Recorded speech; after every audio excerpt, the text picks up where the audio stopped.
महाराष्ट्राचे वनमंत्री आहात ना तुम्ही? अर्ज कशासाठी करतात हे पण माहित नाही, पुन्हा पुन्हा करायला लावताय ते. ए बाई, तुला माहिती आहे मी कोण आहे?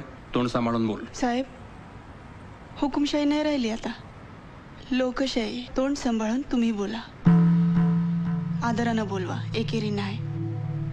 तुम्ही आम्ही म्हणा. हे कोण आहेत माहिती आहे तुला? पोलीस आहेत. मग त्यांच्या हातात काय बघितलंस? तुम्ही याला काय म्हणता माहित नाही, पण आमच्या त्याला काय म्हणतात माहितीये? फुकणी. चुलीत फुकायची फुकणी. त्याच्यात गोळ्या नाहीत, आणि असतील तरी तुम्ही ते माझ्यावर चालू शकत नाही. विचारा का? विचारा ना का? मी भलेही कोणी बडी नसे, पण समजा तुम्ही माझ्यावर गोळ्या चालवल्या तर उद्या पेपरात छापून येताना असंच छापून येईल ना की वनमंत्र्याच्या केबिनमध्ये एका बाईचा खून झाला. पंचनामा होईलच की. माझा मेल्यानंतर होईल तुमचा जिथे पण.